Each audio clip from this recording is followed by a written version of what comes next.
the Northern Nigerian Youth Forum. Well, to discuss the leadership challenge as well as the struggle to find the next president, we're now being joined by Wale Fakpahunda. He's the convener of the Green Alliance movement. Wale, thank you so much for being here tonight in the studio. Thank you very much. And of course, let's talk about the fact that, Godwin Emefiele, who is the person you're actually conversing, should be the next president. He was appointed by the former president, Goodluck Ebele Jonathan, got reappointed back in 2019 for a 5-year tenure, which is supposed to expire in 2024. Why do you think he is the best candidate to actually lead Nigeria at this time? Okay, thank you very much. I mean, thankfully enough, you actually mentioned is coming into the CBN as the CBN governor. So if you look at it, it was appointed by PDP-led administration in 2014. And then when this government came in, ordinarily everybody would expect that they were going to show him the way to the door. And then, but they left him there. That tells us something about his capacity to run the particular institution that he's running now.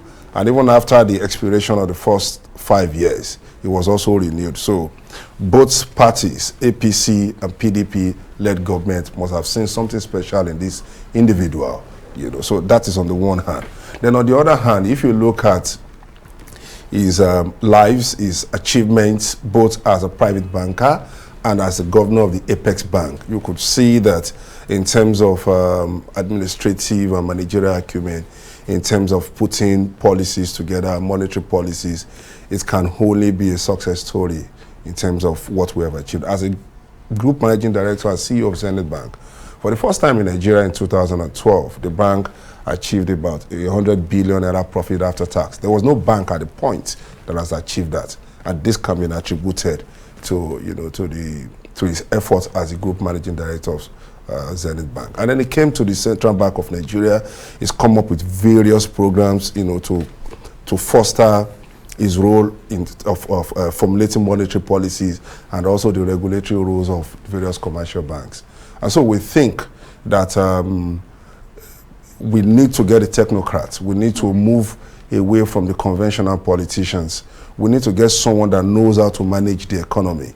And then when this is done, it will also spread to all other aspects of our national lives, such as security and all of those other things. But we need to get this thing right. Well, some opponents or some Nigerians will argue that, yes, I mean, beautiful credentials as a technocrat, as a, managers of the nation economy and finances and the rest.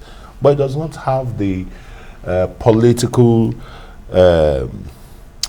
gravitas. Yeah, to galvanize, to put others together is technocratic policies and what have you. How is he really going to combine that without being a politician? Okay. Well, the truth of the matter is this. Governor Emefiele cannot do it on his own, basically. I mean, he's not a big politician, just like you've said. But we've identified in him those qualities that will make him to be a good president. And so that's why we are calling upon him to declare his intention, and then we can then also rally around those politicians with weight to say, you know what, we want you to help and assist in supporting this person to get to the position. And we think it's doable. We think it's doable. I mean, there are quite a lot of other leaders in Nigeria in the past that they were not established politicians, and then but they were able to ride on the back of some established politicians to get into power. And we saw the wonders. So do we have established politicians who are actually backing the CBN governor for this clamor really for him to become the next president of Nigeria? I really do not know now, but on their own movement, what we are doing now is we are calling on him to say he wants to run, to call on him to declare his intention to join the race. And then when he joins the race, then we can then begin to see how we can reach out to some of those politicians that will assist us even in the midst of the controversy over the judgment from Umuahia just about 48 hours ago about Section 84, subsection 12. He just could be caught in that web.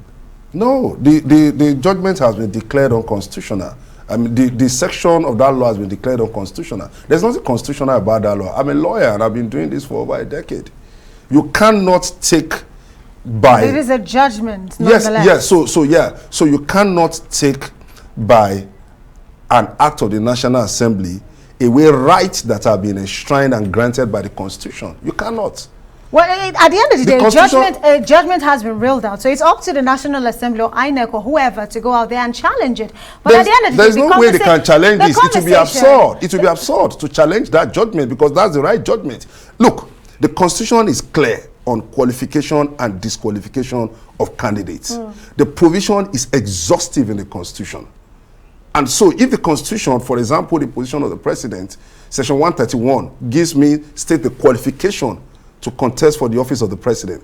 As Section 137 talks about the disqualification to contest for the office of the President. It's exhaustive. So the National Assembly cannot now, by an act of Parliament, then create additional conditions. That's not the law. Well, I do know that the coming weeks will be very interesting in terms of the lawyers trying to upturn or even challenge this. But at the end of the day, one wonders, you know, Emefiele, like we've all established here, the fact that he was appointed by a PDP administration, eventually got reappointed by an APC. So one wonders, what party should he be considering to really vie for this highest office? And does it really matter to your group, really, what party he decides to actually run if he eventually decides we to want run? him to run. We want him to run under the ruling APC, and the reason for that is this: we see, and which is what one of the things we've been telling our people, that Godwin Emefiele, this is our own view.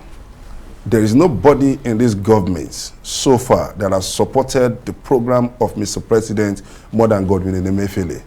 And so we think that he also deserves the support of the presidency on this quest. I mean, look at the issue of diversification of the economy. Look at what is happening in the agricultural sector.